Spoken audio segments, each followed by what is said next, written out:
Hello, and welcome back to Brothers of the Arcana. As always, I am Alex Aldea. I am co-host Dave Ferrigno. He sure is, boys and girls. And here we are at another educational series on our playlist, Educational Series.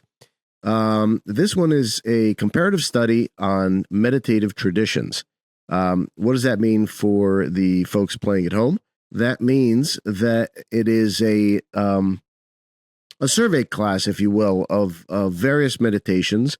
I've tried to be as inclusive as I can in terms of culture, different cultural meditations and such, and we can get to some of that in the questions thereafter. But so far, we are focusing today on Vipassana, Transcendental Meditation, Sufi Meditation, Hitbodedut, which is Jewish Hasidic style meditation, and Christian meditation, which is in this case will be both the Orthodox and the Catholic. Why are we not? Yes, why are we not including Protestant? Because I wasn't really able to find much in the way of Protestant meditation. Number one, number two, there's about 50,000 Protestant denominations, and we're not going to talk about all of them today. So we'll stick to the biggest of the mainstreams and try to keep it to a minimum. And obviously, if folks have questions later on, we will move on from there. Any questions so far, Dave? None so far. Let's proceed. Fantastic. All right. So we'll go ahead and share the screen and kick this off.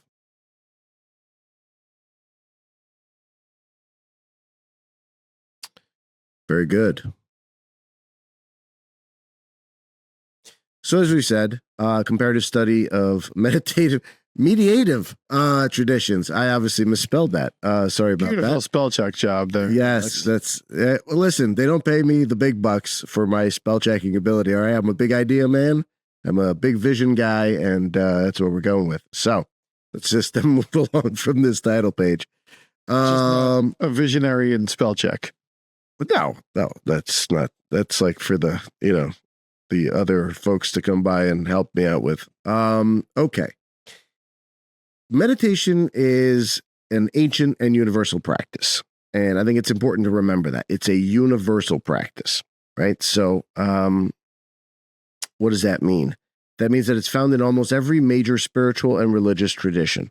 While techniques vary, the goal remains the same: to cultivate awareness, transcend the ego, and achieve some form of enlightenment, self-realization, or union with the divine. In this presentation, we're going to be talking about a couple of things, probably about 5 or 6 different real possibilities.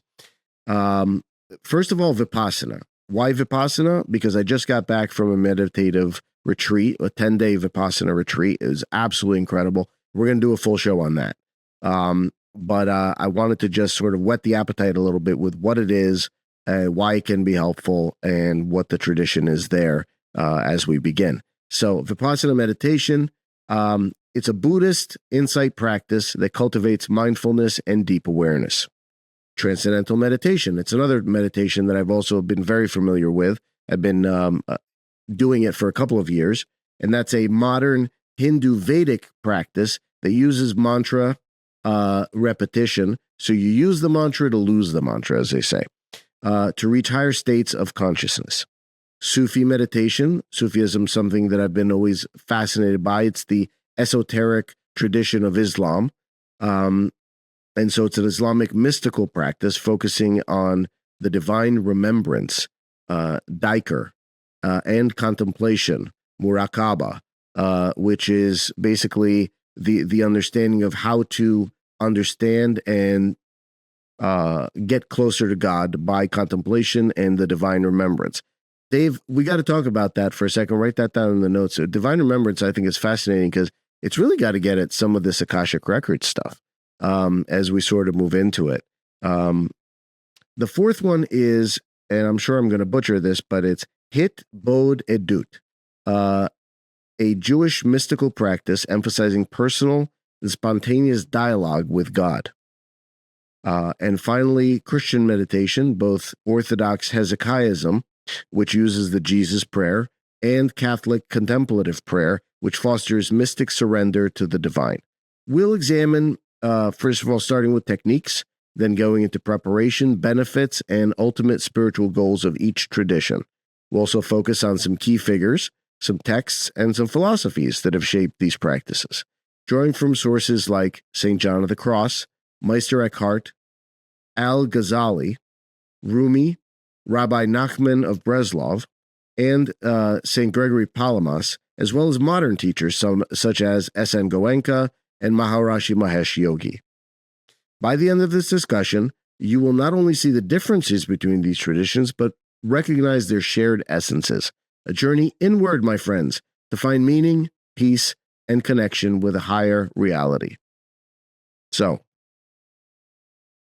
let's take a brief overview of the 5 meditation traditions that we're going to be comparing today. Just a little bit further in before we jump into each individually. Vipassana is again a Buddhist practice of insight meditation. It cultivates deep awareness of bodily sensations and mental states which gain wisdom and liberation from suffering.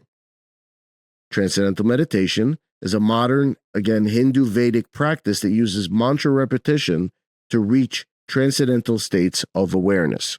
Sounds pretty similar so far. 2 different traditions, one Buddhist, one Hindu, that are both trying to reach the same thing.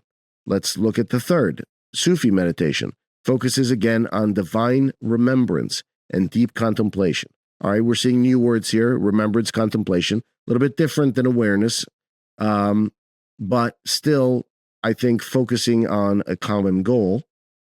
Hitbodedut is a form of is a form of Jewish mystical prayer where a person engages in that spontaneous, intimate conversation with the Lord. And finally, Christian meditation, Hesychasm, which uses the Jesus prayer, and Catholic contemplative prayer, which fosters that mystical union. So each of these represent a different approach to meditation. Some focus on self-awareness, others on divine connection, and others on achieving deep peace and insight. Yet they all share the belief that through meditation, one can achieve a profound transformation of the self. So let's begin. Vipassana means clear seeing or insight. It is one of the oldest forms of Buddhist meditation, dating back to the time of the Buddha, over 2,500 years ago. So this involves 2 different components. Anapanasati, or anapana, which is mindfulness of breathing, which trains the attention, and it focuses the attention on the sensations of the body. And then Satipatsana, mindfulness of body and sensations, which helps develop insight into impermanence, or the idea that all things are changing, right? So the only static thing in life is change. By observing bodily sensations without attachment or aversion to them, practitioners gradually free themselves from suffering. So a key aspect of Vipassana is the 3 marks of existence, which is anicca, or anicca, which is impermanence. It means that everything is constantly changing. Dukkha, or suffering, which means clinging to these impermanent things. That's the thing that causes suffering or misery. And anatta, or non-self. There is no permanent, unchanging self. Practiced intensively in silent retreats, Vipassana helps dissolve mental conditioning and leads to liberation, or nirvana.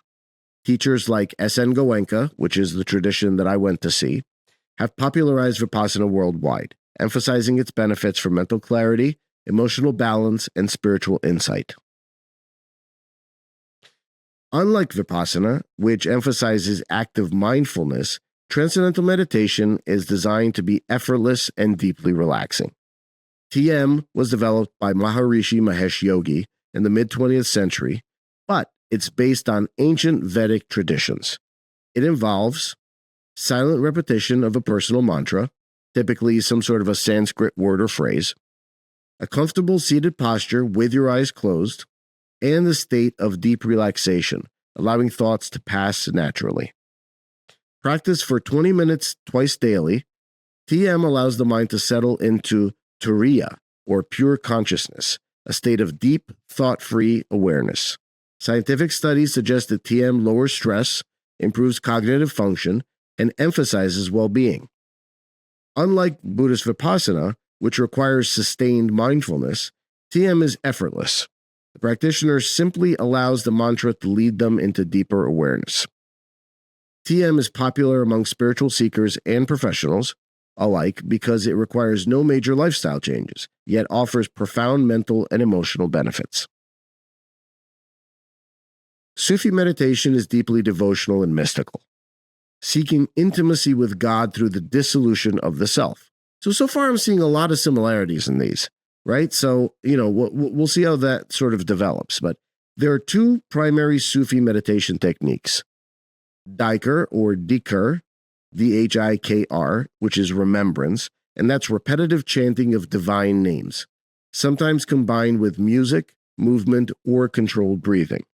Or the second one is called Muraqabah, and that's silent contemplation, focusing the heart entirely on God, similar to Christian centering prayers. Sufi meditation often involves intense emotion, weeping, joy, or deep sorrow, as one longs for divine presence. Sufi saints like Rumi, Al-Ghazali, and Hassan al-Basri taught that through Dhikr, or Dhikr, I'm going to call it, and Muraqabah, the ego dissolves, thana, and one awakens to divine reality, baka. A well-known practice is Sufi whirling, or sama, and that associated with the Mevlevi order. The spinning motion symbolizes cosmic unity and the soul's journey towards God. Unlike TM or Vipassana, which emphasizes mental stillness, Sufi meditation engages the heart, the body, and the soul in an ecstatic experience of divine love. I'll continue with the Jewish version of meditation, as well as the Christian meditation and preparation and benefits and all of that kind of stuff now. But I wanted to take a moment just to see if you had any questions so far, or if you want to save everything until the end. I think we could save it to the end. I was going to say there's definitely some parallels, and maybe timing-wise, I'm not sure if you want to discuss that at the end. Absolutely. My understanding is like TM's about 20 minutes for 2 sessions a day, whereas Vipassana clearly 2 hours a day. Yeah. Oh, so we'll talk a little bit more about that as we go. Yes, sure. Absolutely. Thanks. Yeah, we can get into that later. Okay. So, Hitbodedut, which means self-seclusion, is a form of Jewish mystical meditation developed by Rabbi Nachman of Breslov, 1772 to 1810. Unlike the structured silent practices of Vipassana or TM, this Jewish mysticism is spontaneous, personal, and highly expressive. So what does that mean? It involves speaking directly to God in one's own words, without formal prayer, expressing emotions openly, whether gratitude, sorrow, frustration, or love, and finding solitude in nature, as Rabbi Nachman encouraged retreating to forests or open spaces. Unlike meditative traditions that emphasize stillness or silence, this meditative technique is about authentic personal expression. It aligns with the Jewish mystical concept of devekut, meaning clinging to God, a state of deep spiritual intimacy. Hitbodedut is both a meditation and a form of personal therapy. It allows practitioners to release emotional burdens, strengthen their faith, and trust in God, cultivating a continuous living relationship with the divine. This practice resonates deeply with those who seek a direct, emotional, and personal connection with God, rather than a structured or repetitive form of meditation. Christian meditation. This is both Hesychasm and contemplative prayer. Even though this really is more of a, this slide is really more of a Orthodox-based tradition, as you can see the icons involved.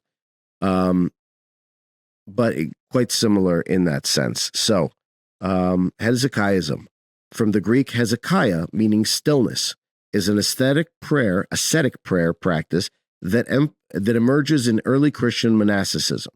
It involves what? The Jesus prayer, which is the shortest prayer in Christianity, which is, Lord Jesus Christ, Son of God, have mercy on me, a sinner. Breath synchronization with that prayer and inner stillness, Hesychasm, to cultivate divine awareness. Saints like St. Gregory Palamas, Gregory of Sinai, and Theophan the Recluse taught that the Hesychasm leads to the vision of divine light, the same uncreated light seen by the apostles at the Transfiguration. Contemplative prayer, a little bit different. This is the Catholic tradition now. It's not about repetition or surrender. Influenced by figures like St. John of the Cross, Meister Eckhart, and St. Therese of Lisieux, this practice involves resting in the divine presence rather than striving for understanding, letting go of distractions and personal desires, and entering into mystical union with God, a theme described in The Cloud of Unknowing. While Hesychasm disciplines the mind through repetition, Catholic contemplation opens the heart to divine mystery, both leading towards theosis, or union with God, the ultimate goal of Christian mysticism. And we've talked about this a little bit in the past, and we'll talk about it at the questioning time, but meditative and let's call them esoteric traditions, such as Rosicrucianism, Martinism, and other such that we've spoken about with past guests, also lead to that idea of reunion or reconciliation with God, and both have a Christian bent to them. So there's a lot of possibilities for Christians and a lot of tools in the toolbox here for taking that journey if they so wish. Okay. Preparation for Vipassana meditation. So I'll talk much more about this in the Vipassana video that we're going to do, but as for right now, we'll talk in short form. So the first one is laying down an ethical foundation. So one of the reasons why it takes 10 years to focus, 10 days to focus and do Vipassana, if you want to really give the technique its due, is that you have to build capacity. The first part of that is an ethical foundation called Sila. In Buddhism, meditation must be built upon moral discipline, following the 5 precepts: no harming living beings, no stealing, no lying, no sexual misconduct, and no intoxicants. So a silent retreat and a training involves traditional retreats that last for 10 days with complete silence. So no one talks to each other. You don't even look at each other for those 10 days. And of course, no cell phones or other stimuli of any kind. Practitioners meditate for 10 plus hours a day, focusing on breath and body sensations. Outside the retreats, daily mindfulness practices help cultivate continuous awareness in daily life. And that involves, as we're talking about, praying twice daily, 1 hour at a time, so 2 hours a day. Preparation from Transcendental Meditation. This requires formal initiation by a trained teacher, usually about 3 sessions, lasting anywhere from 45 minutes to about an hour and a half. Unlike Vipassana, which emphasizes ethical discipline, TM focuses on relaxation and effortless practice. So you receive a personal mantra from your trained teacher. Each practitioner receives a Sanskrit mantra selected based on age and other factors. This mantra is kept private and used silently. And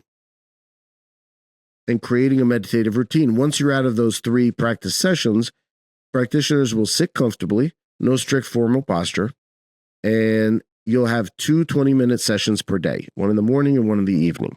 Unlike many other traditions, TM requires no lifestyle changes or ascetic discipline, making it very highly accessible. Well, although I would posit not as useful as Vipassana for as many things. Sufi meditation requires spiritual purification, or tazkiyah, and guidance from a Sufi master or murshid. Ritual purification, which involves both ablutions or taking of baths and water cleansings, as well as fasting. Cleansing requires and rituals help prepare the body for deep contemplation, while Sufis engage in fasting to purify the heart before the divine remembrance. One must enter into complete surrender with God's will. So this involves the second part, which is spiritual readiness. So complete surrender of God's will. The path often involves a series of initiations and spiritual exercises. This preparation aligns the heart, the body, and the soul for dakir, or divine remembrance.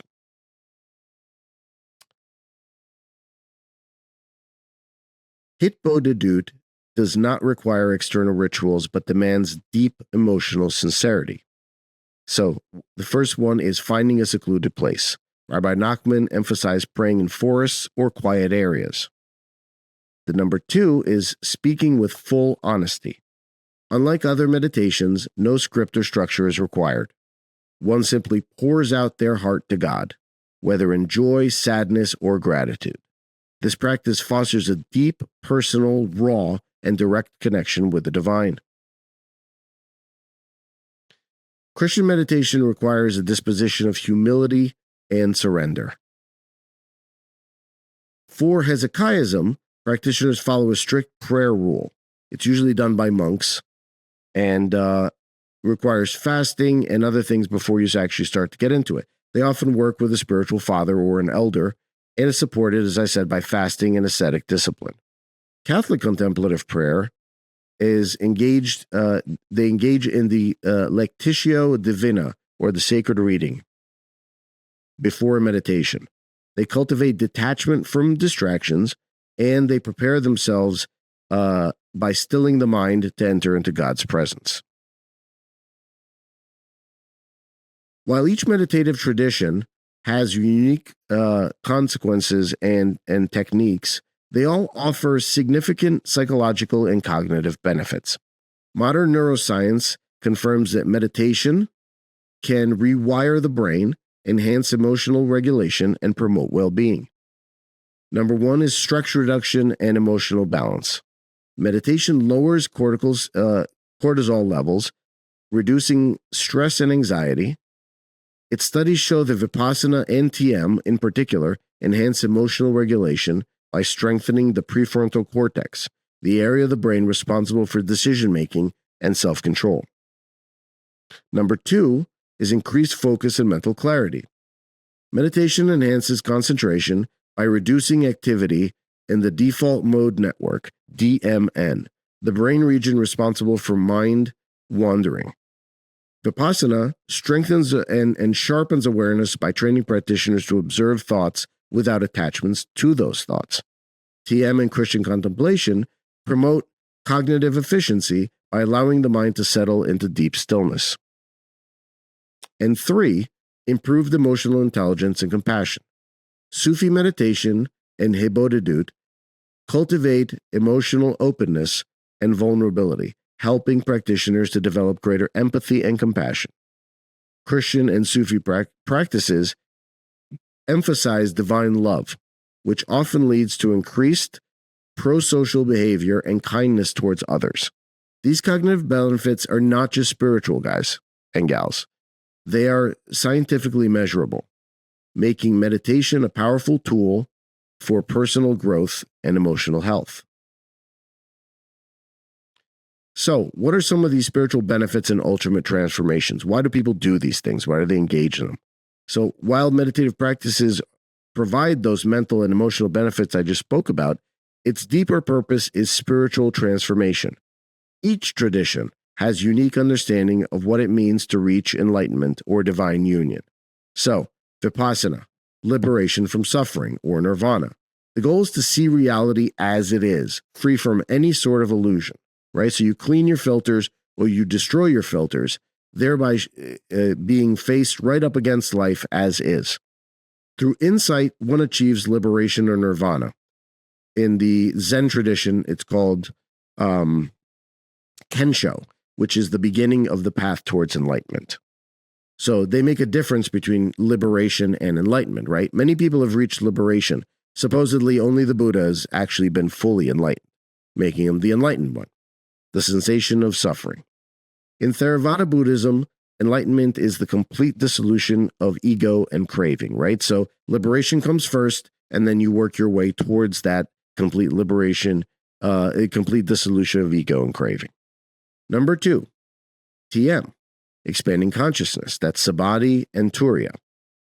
TM practitioners seek higher states of consciousness beyond ordinary thought. In Vedic philosophy, Turiya, or pure consciousness, is a state beyond waking, dreaming, and deep sleep. The goal is to experience universal awareness and transcend personal identity. 3, Sufi Meditation, union with divine love, Fana and Baka. The ego must be dissolved in divine love. Fana, or the annihilation of the self, occurs when the practitioner loses their individual identity in God. Baka, subsistence in God, is a state of living in divine presence permanently. In Hitbodedut, personal relationship with God, Devekut, is what is being achieved or sought. Unlike Vipassana or TM, it seeks self-transcendence. Hitbodedut cultivates a living, personal relationship with God. Jewish mysticism teaches that Devekut, or clinging to God, allows a person to become a vessel for divine light and wisdom. And number 5, Christian meditation, theosis, or union with God. In Orthodox Christianity, theosis is the process of becoming like God through grace. Catholic mystics like St. John of the Cross describe mystical union as a spiritual marriage with Christ. Despite their differences, all of these traditions point to a reality beyond the self.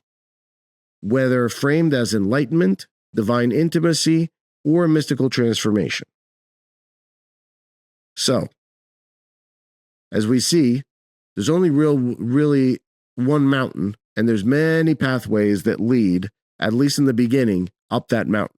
But as you go further, you find that most of the pathways, if not all, converge into one. Now let's try to compare the ultimate spiritual goals of these meditative traditions side by side. Tradition, Vipassana, liberation and nirvana, insight into impermanence and freedom from suffering. TM, higher states of consciousness. Sufi meditation, Fana and Baka, annihilation of self into the divine love, followed by living in God's presence permanently. Hitbodedut, Devekut, which is a deeply personal and continuous relationship with God. And Christian mysticism or meditation, which is theosis, becoming one with God's divine nature. While their language and frameworks differ, each, guys, listen to this, this is very important. Each of these traditions seek a form of self-transcendence, whether it's through detachment in Vipassana, merging with the divine in consciousness in TM, surrendering to love in Sufism, deepening intimacy in Hitbodedut, or mystical transformation in Christianity. This is the key takeaway. Meditation is not just about techniques. It's about the journey inward towards a reality greater than yourself. It's literally transcending the ego. So, let's talk about some key figures and texts in meditative traditions. Throughout history, spiritual teachers and mystics have developed and refined meditation techniques, offering guidance on the path to enlightenment and divine connection. Here are some of the most influential figures and texts in the tradition. Vipassana has, of course, S.N. Goenka, who made it known worldwide, as well as Ledi Sayadaw, and the Satipatha Sutta. That is the main text of Vipassana traditions. Transcendental meditation is Maharishi Mahesh Yogi, of course, who made that tradition famous worldwide. The Upanishads and the Bhagavad Gita, which are the main Vedic Hindu texts. Sufi meditation, we're going to go with Rumi, Al-Ghazali, and Hassan al-Basri. And the book is the Mathnawi. Hitbodedut would be Rabbi Nachman of Breslov, and the books would be the Zohar and the writings of Abraham Abulafia. Christian meditation, of course, St. John of the Cross, Meister Eckhart, St. Gregory of Palmas, and the book we would go with would be the Philokalia, being a pretty comprehensive primer in at least Orthodox level meditation and the Hesychasm. So going forward, and we're going to publish these, but I wanted to go through some bibliographies on various levels. The first one is Sources of Divine Wisdom and Study, and those would be partly the ones we just talked about, the Satipatthana Sutta, or the Foundations of Mindfulness, one of the most important Buddhist scriptures on mindfulness meditation. The Dhammapada, a collection of Buddha's sayings on meditation, self-discipline, and wisdom. And The Path to Purification by Buddhaghosa, a classical Theravada meditation manual detailing insight and concentration practices. For Hindu and Vedic texts, again, the Upanishads, ancient Hindu texts discussing the nature of the self, consciousness, and meditation. The Bhagavad Gita, which contains teachings on meditation, self-realization, and devotion.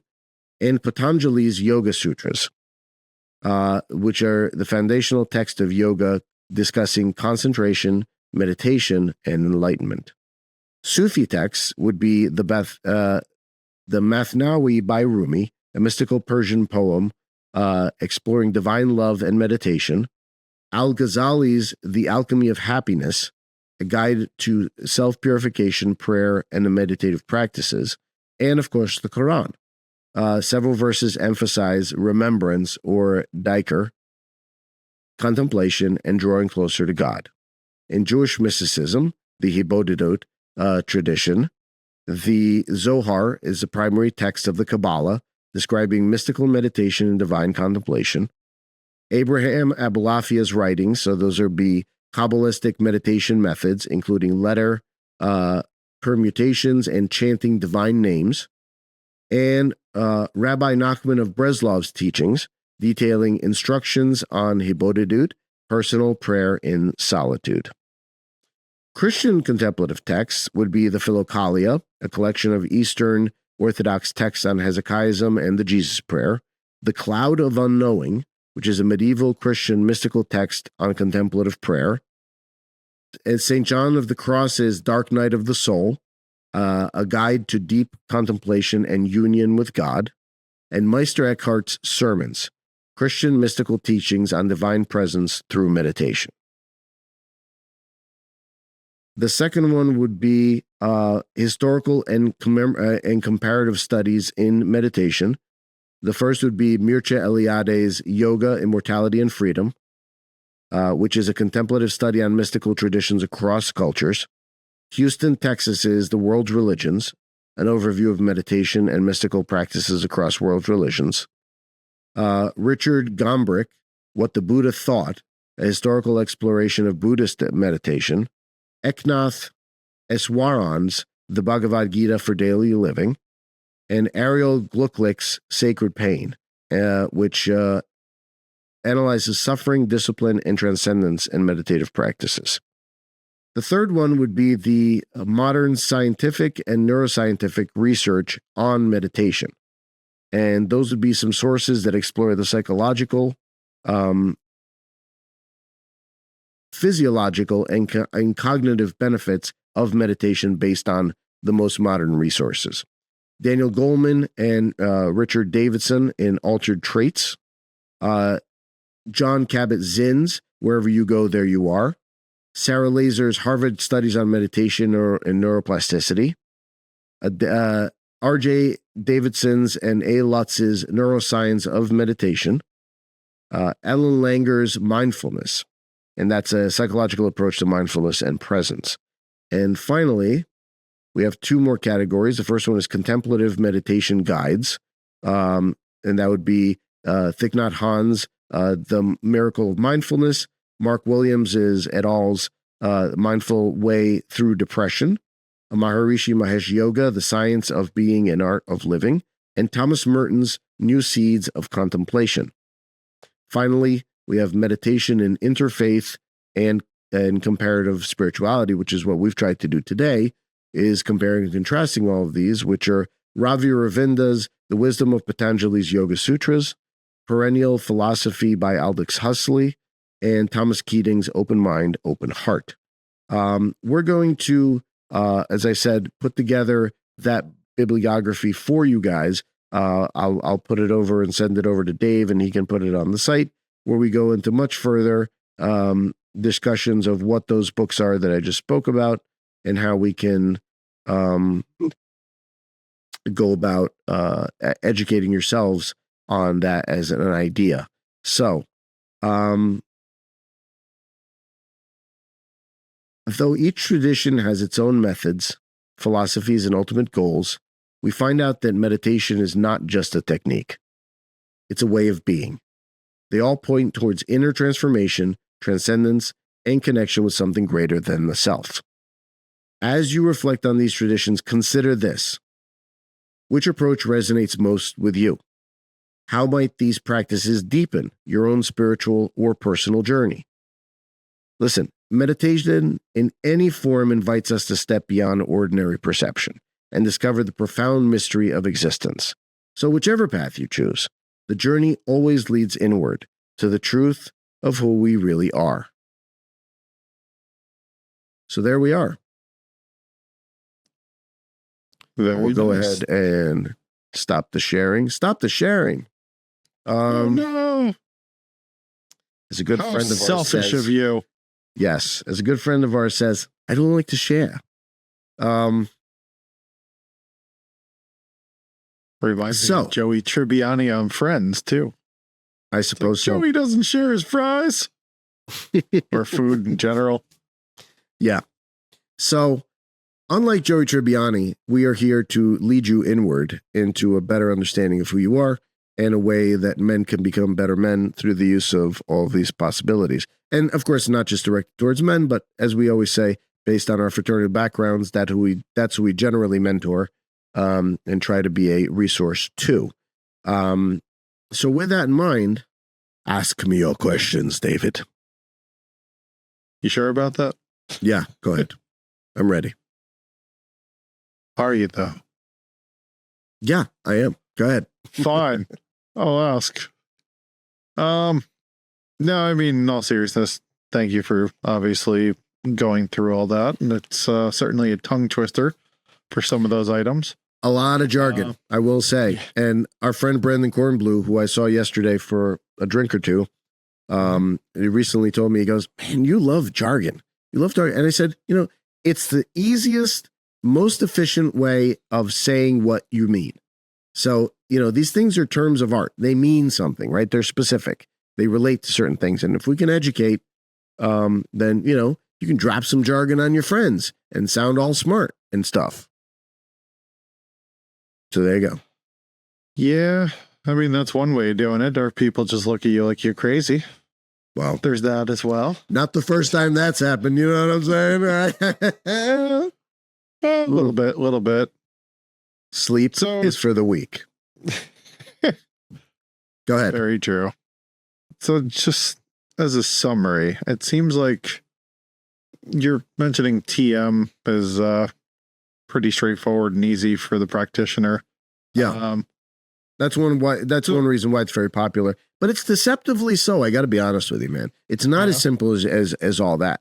It's simple if you allow yourself to relax. Well, they don't exactly tell you how to relax. You sort of get there with the mantra. Sometimes I did it for over a year.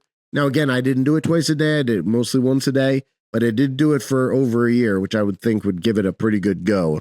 And just didn't get there for me.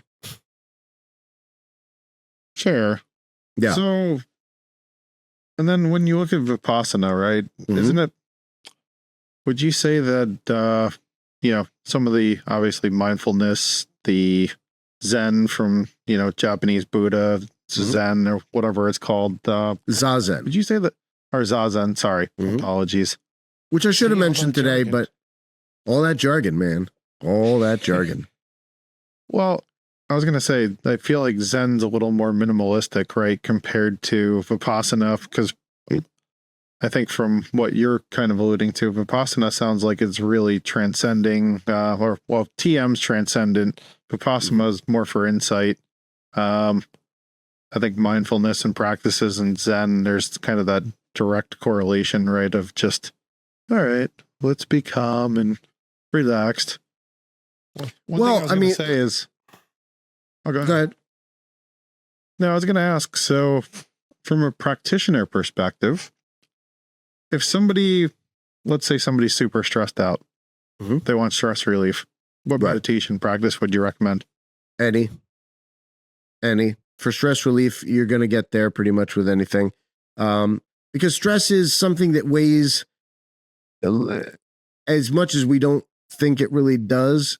And over the course of time, it may not, but typically it weighs relatively easily on the body. You can slough it off fairly quickly. Now, there's deposits of stress, deposits of depression, shame, guilt, anxiety, other things like that have been with us for years, buried traumas, other things like that. Vipassana will get them out over time. But the way that it works is basically you do Anapana, which is this sort of little triangle that gets made here between your nostrils and the top of your upper lip. And you feel, best way I could describe it is, it's like being coral underwater and water diffusing back and forth through you, right? So you're interacting with the water, but you're coral, you're not moving, right? So you can feel the water, but you're just focusing on the sensation of it, and you're not focusing on doing anything about it other than just observing it. That's what Vipassana is to air. So you're feeling the air coming in and out. You're feeling when it enters the nostrils, there's a coldness, right? Because the air outside is usually colder than the body inside. So you're feeling some coolness. You're feeling some warmth on the way out because now you've got air that's been worked through the lungs and it's at, 98.8 degrees for the most part, and so on. So, that's one sensation you could feel, and you use that sensation. You bring it up to the bakhui or to the soft spot that we had as a baby, and then you start to work your attention up and down the body in a sort of a scanning motion, and you find the areas that are subtle. In other words, the areas that are softer or where there's not much going on, and the areas that are gross. That doesn't mean gross as in yucky. It means gross as in larger, more condensed. And that's where the sort of pockets of trauma and other things are. And you put your attention on them. Now, what you don't do is try to break them up or do anything about them necessarily. Again, you're strictly in the observer status. So you stay there for about a minute. You feel, like, for instance, I have something in my right shoulder right now as I'm scanning down the body, and it feels kind of hard and constrained, put together. It feels there's a dull pain associated with it that radiates all the way down to here. So it starts to feel where the pain goes in the body. As it moves towards the wrist, there's like a burning sensation, there's an electrical sensation, and so on. Now, I see that, and then I move forward. I move on, right? I don't avoid the pain, and I don't crave the lack of pain or the good feeling areas. You don't do either of those, because either of those lead to misery. So as you move further on, and you halt in certain of the areas, like I said, that are gross sensations, just to feel them, and then you move on. Now, what you find weirdly is you're not really doing much other than recognizing what's there and moving forward, but you're not favoring it and you're not hating it. And when that happens, what you'll find is your body starts to make changes in itself pretty easily, because it's like, wait, you don't want to hold on to that? Okay, we'll let it go. And it starts to slough off these feelings as you're starting to go up and down. So what you find, crazy things start happening in the body. These sort of experiences start to bubble up. Your memories start to bubble up. Trapped trauma, trapped feelings. You could find yourself crying. You could find yourself doing all kinds of things. And then you just move back into the meditation, because the crying happens spontaneously. The laughing, I once had this thing where when I focused on the heart, I just felt this whoosh, this rush of extraordinary heat and goodwill and good feeling sort of just come out just like that. But again, you don't crave that, right? That's a good feeling. That's a wonderful feeling, but you're not craving it because you know it's always going to go away. You're not going to live in wonderful feelings forever because that's not what life is. And so what it is you're sloughing off all of these filters, all of these projections, all of this trauma that separates you from the present moment. And that's what that does. I'm assuming TM probably does similarly.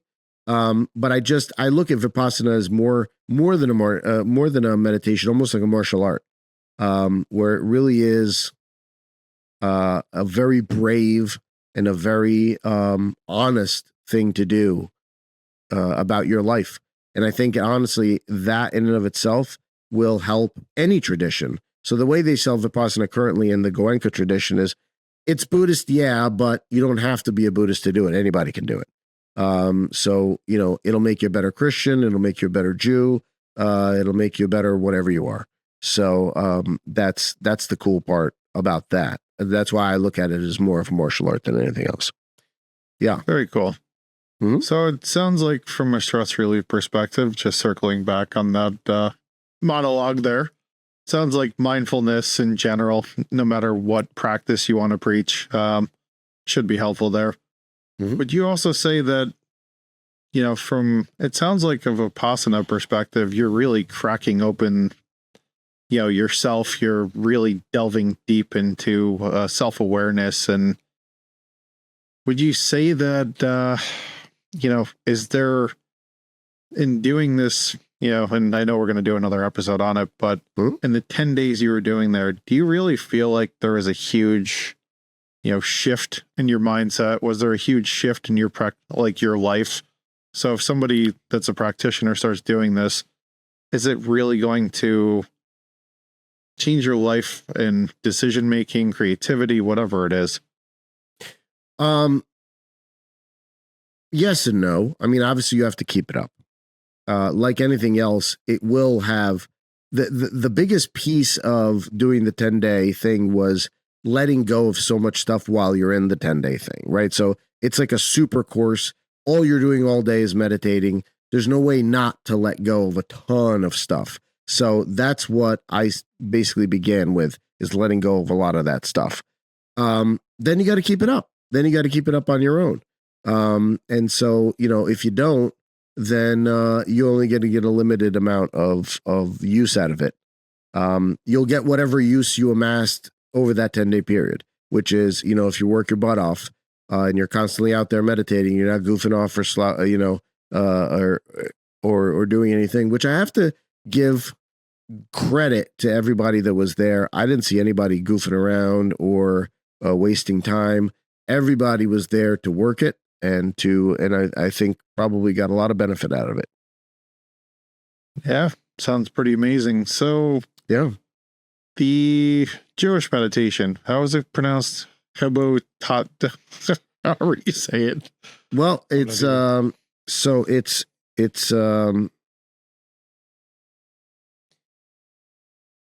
let's see here. I have it in my so it's called Hitbodedut.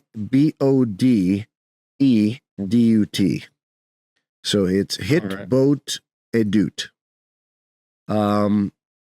That may be totally off, but yeah. Yeah, and we apologize if we're butchering this. We can't say we're experts on pronouncing it. Would you say, from your research into that meditation, are there ties to the Kabbalistic ideas? Were there any kind of divine language or sacred information in there? And then from that perspective, do you think if a practitioner was to use, say, the Torah, with meditation, would that really change their perception and narrative? Yeah. So a lot of people use the Torah, and this is separate from Zohar, right? So the Zohar is a Kabbalistic text. The Torah is the canon of the Bible in Hebrew tradition, in the Hebrew tradition. But even within that, there's stuff like the Bible code, right? There's ways of interpreting the Bible in that way, of trying to understand on a deeper level. So it's that idea of having this particular tradition is less Kabbalistic per se and more focused on just having very honest, very direct discussions with God. You go to a quiet place, you sit down, and you literally unburden yourself to God fully and completely. You open your heart and you pour forth everything that's going on with you in your life to God. It's about being extraordinarily honest. There's a term, a Greek term that translates into direct or extreme honesty, radical honesty, right? So radical honesty is basically telling the truth at all in any circumstance, no matter what it is. What happens with that has its own set of consequences, obviously, if you try that. Is honesty the best policy? It's a hard way to live, but it's probably the cleanest way to live. And it causes the least collateral damage, probably, in that sense. So, yeah, I mean, it's very interesting to be able to be brave enough to face God and to give him both barrels, so to speak. Yeah, so that seems like it's almost kind of a mystical dialogue, and it's almost like the association of an Eastern tradition in that sense, because my understanding is it is the practice of talking to God alone. So, yeah, that's kind of interesting. And then just shifting to the Sufi standpoint, the practices, like the whirling and the chanting, however you pronounce it. That really feels divine remembrance. Yeah.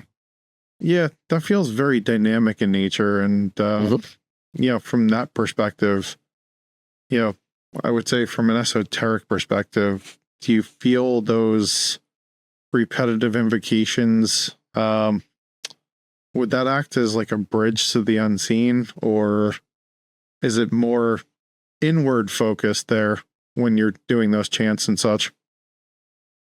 Yeah, I mean, I have to always try to go back to as above, so below, right? So when you start with that or the yin yang idea, and that's why I see, Vipassana and these are very passive, whereas these others are so active and dynamic, as you say. So I think they're both necessary. I think going to God, one is you empty yourself out of past traumas and the stuff that's keeping you from God. And the other one is filling yourself with God, right? So, and you can get there multiple different ways, whichever seems to appeal to you more.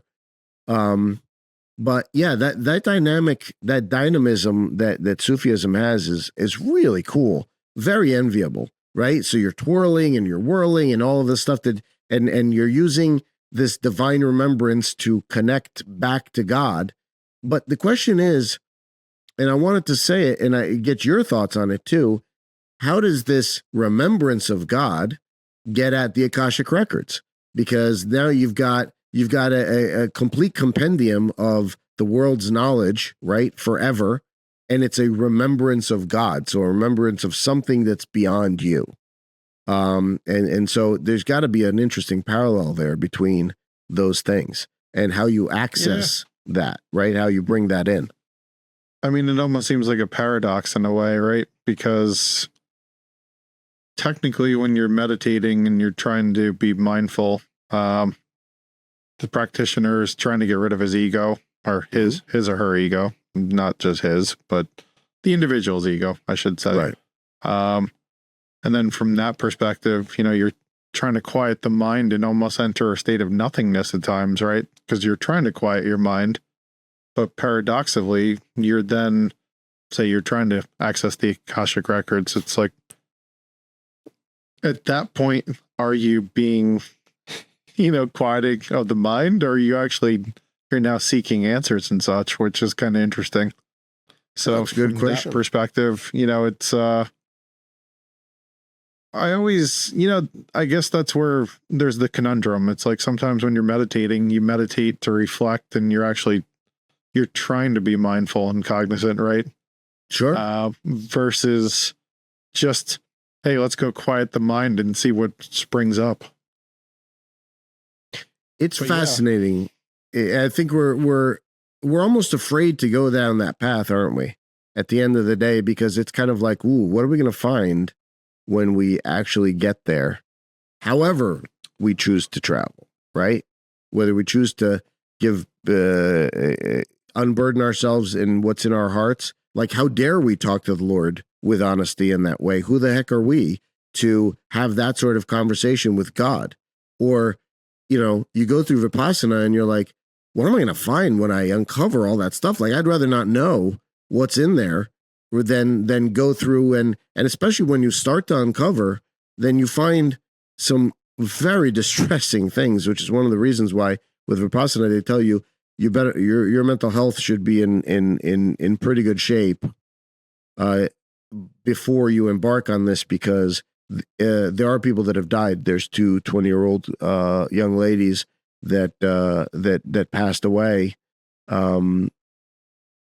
by leaving the area, and one was found on the side of a road, one was found on, because the way that what came up for them apparently was so distressing that they just could not, they couldn't figure their way out of it. Other stuff like TM, I don't know of how much benefit it really is. I don't know, you look at a guy named like Jerry Seinfeld, who's used TM for probably 40 years, and he is outrageously successful and fantastic and extremely well adjusted and everything you want. So, it's him, Howard Stern, a lot of these guys that have used TM for so long. So, yeah, I feel like that comes down to modalities. Different modalities work for different people. Sure. I have a friend that actually, he wanted to do TM for years and he finally did it. And he was just like, this is the best thing I ever did in my life. It's incredible. That's awesome. So, yeah. You know what? Well, we should have him on the show to talk about that. Maybe. Yeah, absolutely. Get a couple of, we know a brother who's in the fraternity that's does a lot of TM. Whether it's helped him or not, we'll discuss with him. It's kind of interesting because my understanding is in the Sufi, meditations and such, you're supposed to be fearless and go forth in fearlessness, right? So it's kind of interesting because you're talking about the fear of, well, do I actually want to dig into this or dive into that? And it's like, I think it's just different practices and different mantras will determine whether you're going forth, and who knows if you're truly, in theory, you should be relinquishing your ego and your self-control, right, to God then, and saying, okay, I have no fear because I'm protected by you. Yeah. That really tests our resolve as to whether we really believe our own beliefs, or how much faith do we really have in God. If we choose to put ourselves into that, into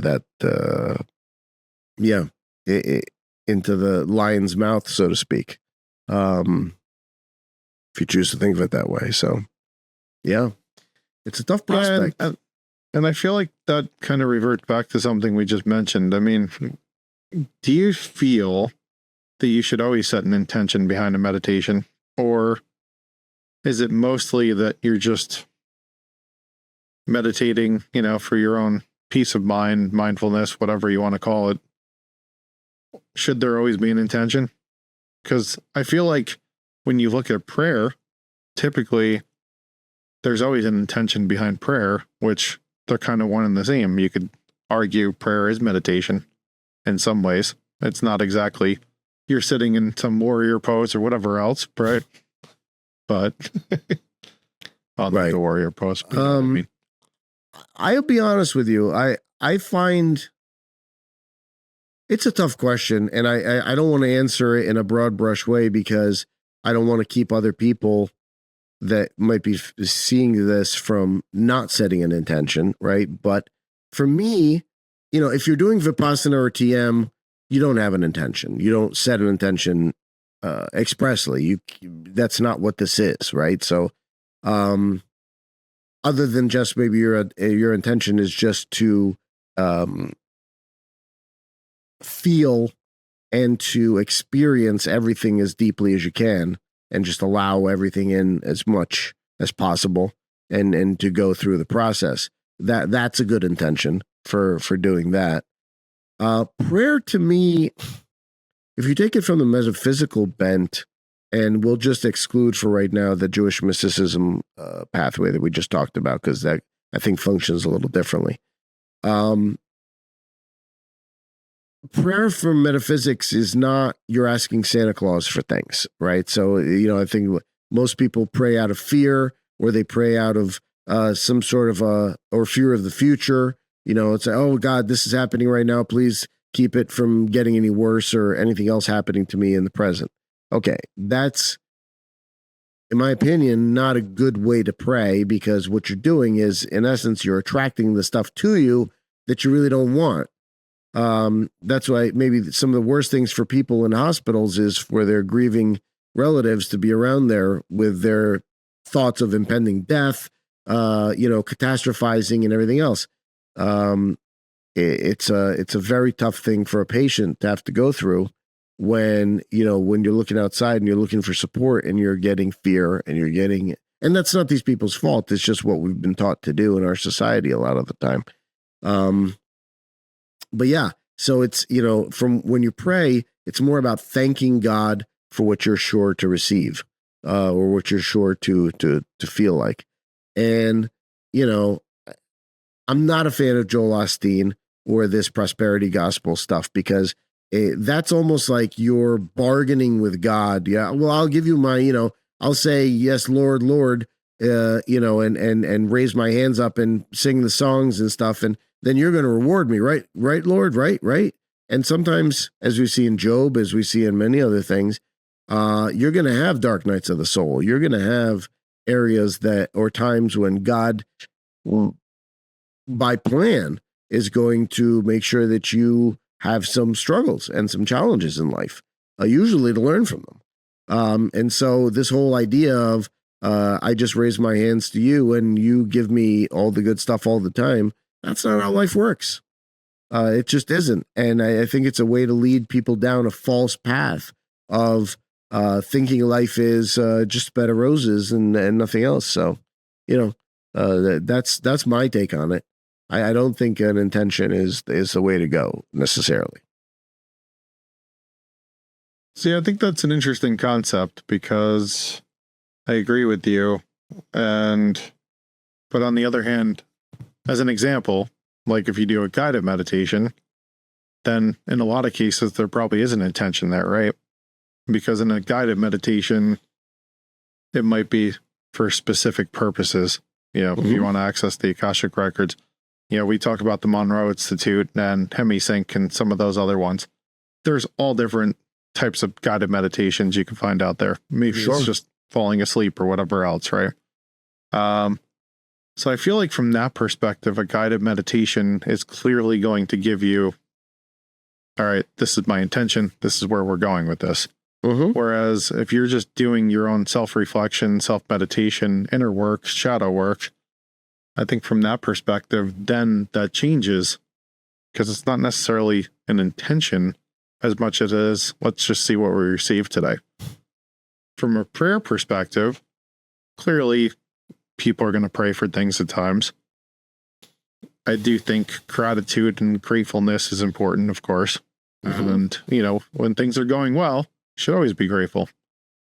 And even when they're not, but clearly there's a lot of times where you're going to say a prayer for something to happen, whether it's to get a job, find the right person, maybe somebody's sick and you want them to survive, or whatever else. There's a lot of different scenarios there. But energetically, it's all mindfulness at the end of the day. It's all a shift in your consciousness and what you're focused on. I would say so. And I think that shift spurs its own ability to function as a power source for you, and an area of stability to then move forward from a position of real strength in your life, regardless of what you're doing. So that energy that gets created, it's there to support you. It's there to cleanse you. It's there to support you. It's there to magnify your ideas, your thoughts of what you want. and move forward with that. Yeah.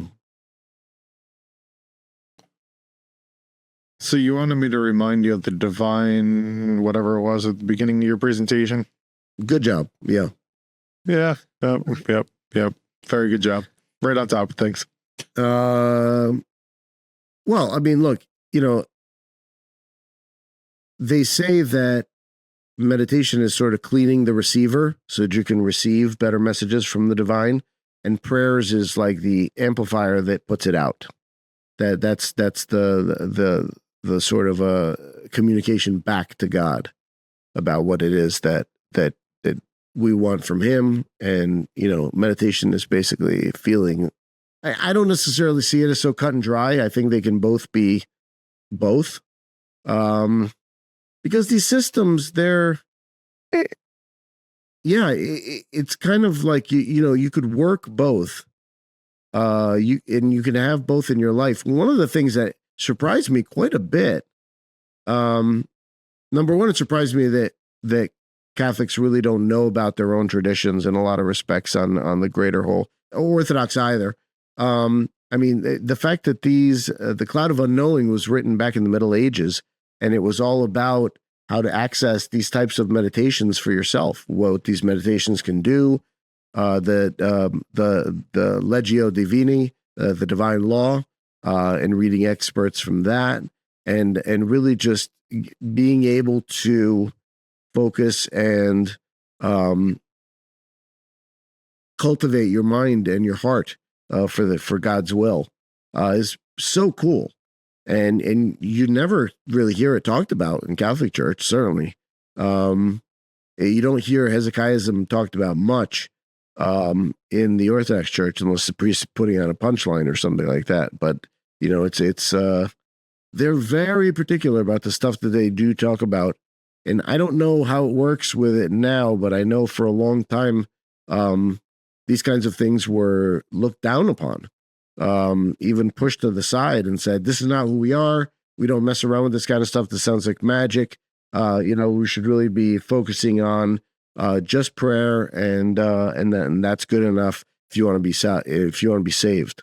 The question is, and I have this debate with my friend who's a born again Christian a fair amount. Do you just want to be saved, or do you want to experience the fullness of life while you're here?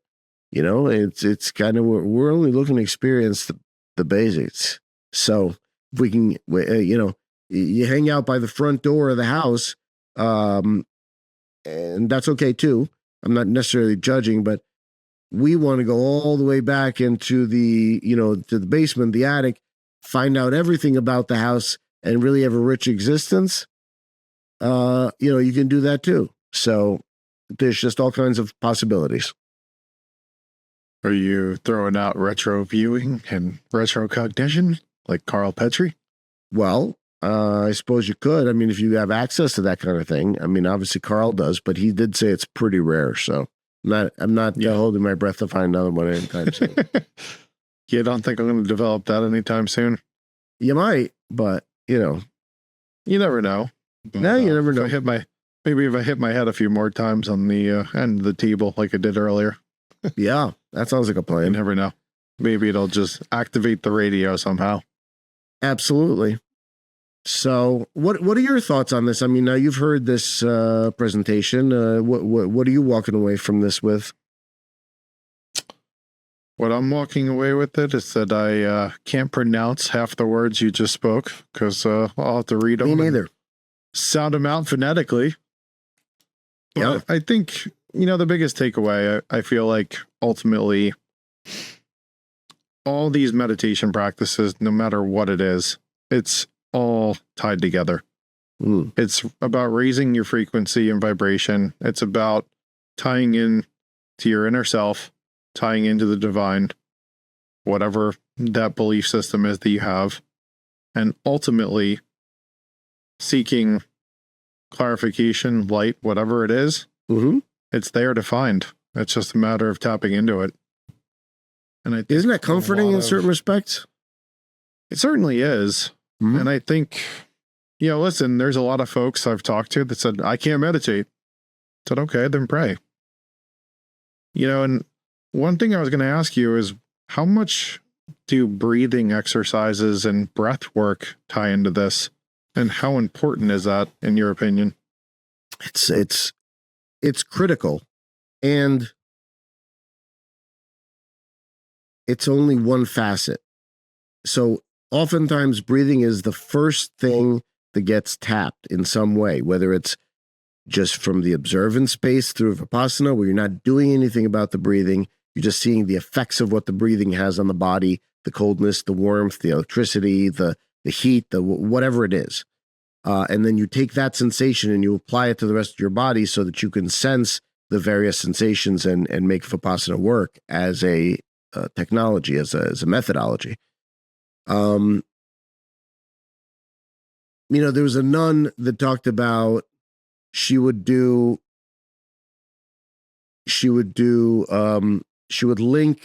the speaking of the of the Jesus prayer to her breathing.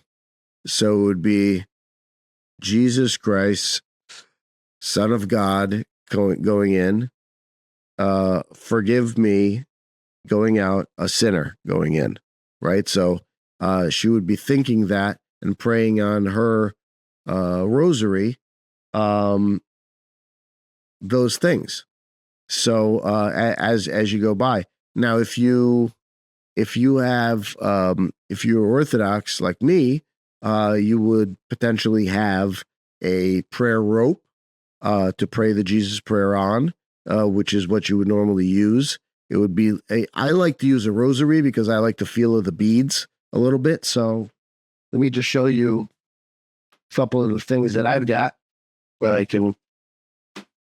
So, typically you've got there's many different kinds of things. So, you have prayer ropes that are made out of wool. I don't know if I have one currently. I can go and look real quick and just see if I have something like that. But outside of that, you've got rosaries. These I got from Rugged Rosaries, which are fantastic. This is a World War I rosary with an Orthodox cross on it. So they call them trench rosaries, they were very, very simply made. And as you can see, it's got the 5 decades on it. So you could pray the rosary on it. So you would start out with, Holy Mary, Mother of God, pray for us sinners now. Hail Mary, full of grace, the Lord is with thee. Blessed art thou amongst women, and blessed is the fruit of thy womb, Jesus. Holy Mary, Mother of God, pray for us sinners now and at the hour of our death. Amen. And you would do that for each one of these 10. That's why they call it a decade. And on each of these beads, you would pray the Our Father. So, so that's what you would do that. So it's set up for that. I use it in the Orthodox sense is I do Jesus Christ, Son of God, have mercy on me, a sinner. Lord Jesus Christ, Son of God, have mercy on me, a sinner. Lord Jesus Christ, Son of God, have mercy on me, a sinner. So I got one of these for our buddy Mark, who happens to be Catholic. This is called the Soldier's Rosary. It's extremely rugged. It's made out of paracord, so it's basically indestructible. And it's got all these saint medals on it, which makes it pretty cool and very contemplative. So you could use that sort of a thing with it. Buddhist meditation beads are a little bit different. Give me 1 second and I'll bring them.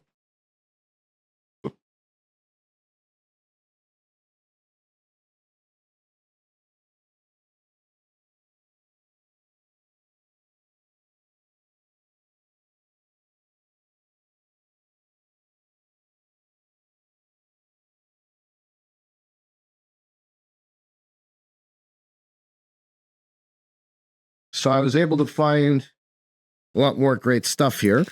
So this is an Orthodox prayer rope. It's made out of sheep's. Basically, it's made out of lamb wool. It's wool basically, and you see here. So you've got 4 different avenues for prayer, and you've got 3 different places to pray the Our Father. So that's the prayer rope. Again, I've got another rosary, which is this one, also by Rugged Rosaries. Another very cool one, which is the Crusader one. So you see the little Crusader nightly mass. So, it all depends on what attracts you to a daily practice, right? So the Buddhist rosaries, if you want to call them that, or prayer ropes, are these. So these are made out of seeds, so they're very light. And as you can see, there's no interruption here. So you would have you would pray either Om or various different iterations of Buddhist prayers as you move through it, and there's a little bit of play in here, so you can hear each one of the beads as it sort of passes by your hand. So there's a kinesthetic feel and attraction to these beads. This rosary is made out of olive wood from the Holy Land, and as you can see, that's kind of a cool thing. This is a kind of another cool way to prayer, and it's called a prayer ring. So it's got the various stations that you can start to pray, and you could wear it as a sort of a prayer ring as you can. And I usually tie that onto the cross that I wear, which is a Benedictine cross. Now, I'm Orthodox, and you're asking, well, why you're wearing a Catholic cross? And what's cool about it is actually has protections on it, if you can see. So it's got the various iterations of icons on it for Mother Mary and other stuff. So it has lots of different sort of protections that come into the cross itself, which is very, very cool. So there's lots of different possibilities. I do the little show and tell there to show that, you can amass quite a bit of different aids in the meditative process. So whatever works for you, whatever attracts you to that, employ it, use it, get comfortable with it, get happy with it, and allow that to bring you to a higher state for yourself. See, one thing I was going to ask you a question too, but what's interesting is the rosary. I'm Roman Catholic, so I don't know if it's different or not, but there's the joyful mysteries, there's the sorrowful mysteries, the glorious and the luminous mysteries, right? Yes, mysteries. That's why you have the 5 decades, right? Exactly. Right. Within those 5 decades, you're supposed to actually meditate and reflect upon the different lessons that are being taught in each one of those decades. Correct. So it's interesting because even though folks that pray the rosary might not ever do that, that's the intention.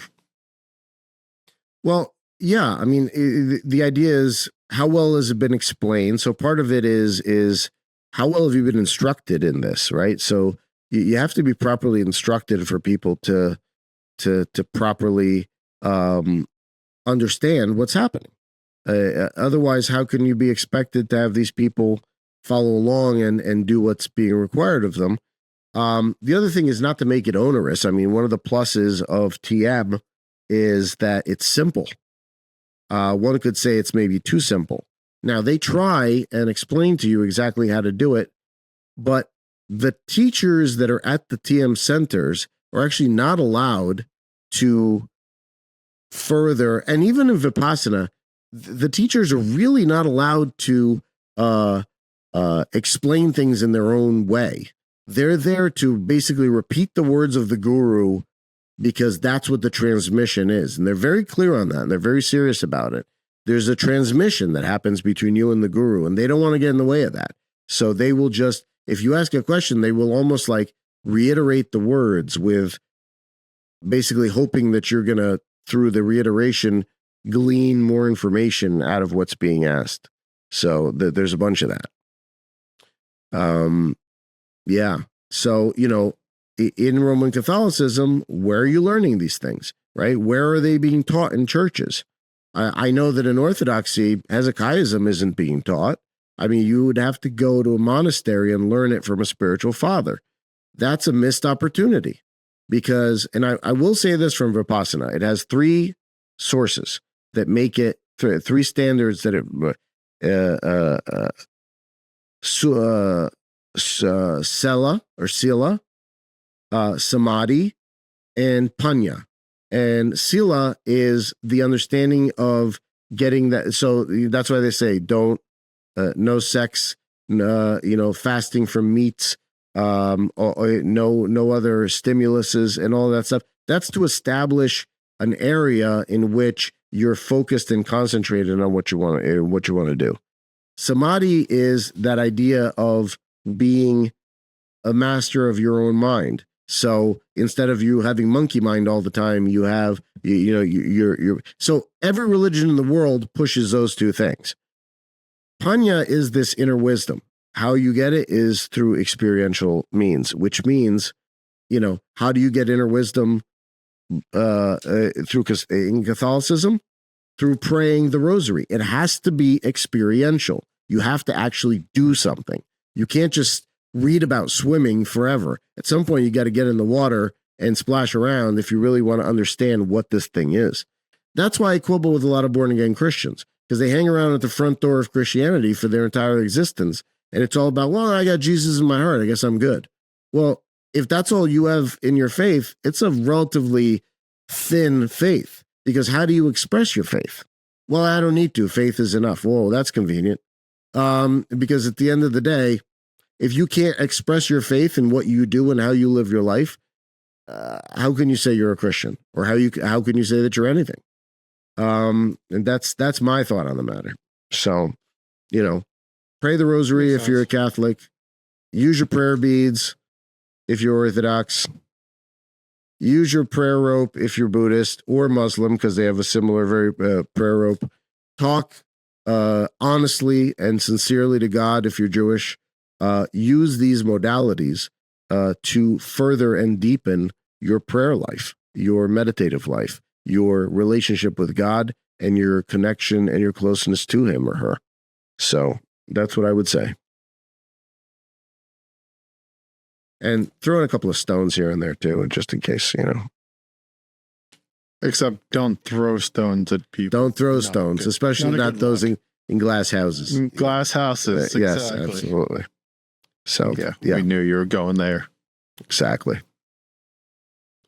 So anyway, that's where we are. Yeah. It's certainly been enlightening. And now, kind of funny, we have this conversation on Fat Tuesday.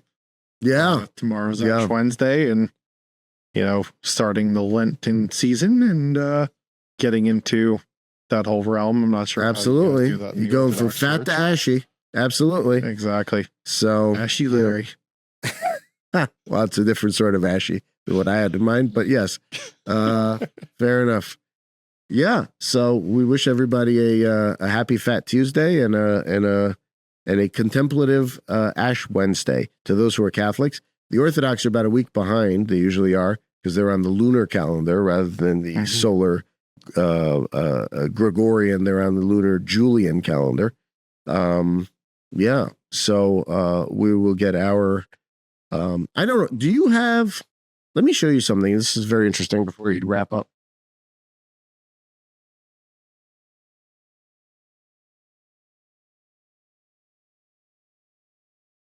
So at the end of Easter, when you have Holy Week, we have this in the Orthodox tradition, which is an entire book, quite thick, and it's all about Holy Week and what you do and the prayers that you pray in each day of the Holy Week. So that's very interesting. You guys got anything like that in Catholicism? Not that I know of. That Great. Doesn't mean it doesn't exist. Good job, Dave. My church never gave that to me. No, I had to buy it myself too. I don't think it was given to me in terms of a typical kind of thing to have. But yeah, I mean, look, it's a fascinating thing to go through, and it's a fascinating thing to experience this life of ours. And you don't make it out of it alive, but at least hopefully you make it out enlightened. or at least liberated in some way. And that's what we're trying to achieve here on Brothers of the Arcana, is to provide pathways towards liberation and hopefully towards enlightenment, certainly salvation, and in whatever way that is you believe in your religion, because human suffering sucks. And if we can try to alleviate it in any way we can, we will do our best. Absolutely. All right, my brother. Well, until next time, this has been Brothers of the Arcana, and I am Alex Aldea. I am co-host Dave Frigno. Thank you for joining us today. God bless, and we look forward to seeing you on future episodes.